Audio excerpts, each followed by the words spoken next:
एक बार भगवान विष्णु जी शेषनाग पर बैठे बैठे बोर हुए और उन्होंने धरती पर घूमने का विचार मन में किया।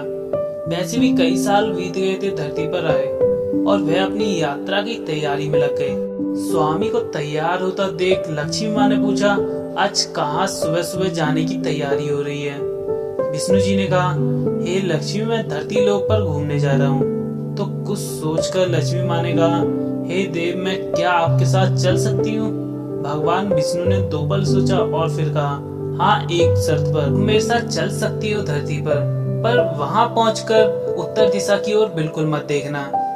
इसके साथ ही माता लक्ष्मी ने हाँ कह के अपनी बात मनवा ली और सुबह सुबह माँ लक्ष्मी और भगवान विष्णु धरती पर पहुंच गए। अभी सूर्य देवता निकल ही रहे थे। रात बरसात होकर हटी थी, चारों ओर हरियाली हरियाली और उस समय चारों ओर बहुत ही शांति थी और धरती बहुत ही सुंदर दिख रही थी और माँ लक्ष्मी मंत्रमुग्ध होकर धरती को देख रही थी और भूल गई थी कि पति को क्या वचन देकर आई थी और चारों ओर देखती हुई कब उत्तर दिशा की ओर देखने लगी पता ही नहीं चला।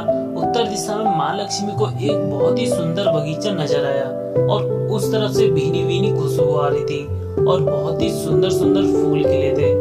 यह एक फूलों का खेत था और माँ लक्ष्मी बिना सोचे समझे उस खेत में गई और एक सुंदर सा फूल तोड़कर लाई। लेकिन ये क्या, जब माँ लक्ष्मी भगवान विष्णु के पास वापस आई तो भगवान विष्णु की आंख में आंसू थे और भगवान विष्णु ने माँ लक्ष्मी को कहा कि कभी भी किसी से बिना पूछे उसका कुछ भी नहीं लेना चाहिए और साथ ही अपना भी वचन याद दिलाया।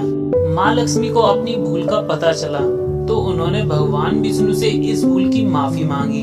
तो भगवान विष्णु ने कहा कि जो तुमने भूल की है उसकी सजा तुम्हें जरूर मिलेगी। जिस माली के खेत से तुम बिना पूछे फूल तोड़ा है यह एक प्रकार की चोरी है, इसलिए अब तुम 3 साल तक माली के घर नौकर बनकर रहो। उसके बाद तुम्हें बैकुंठ में वापस बुलाऊंगा।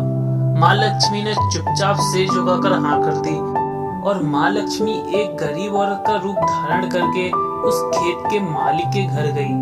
घर के एक झोपड़ा था और मालिक का नाम माधव था और परिवार में माधव की बीवी, 2 बेटे और 3 बेटियां थी। सभी उस छोटे से खेत में काम करके किसी तरह से गुजारा करते थे।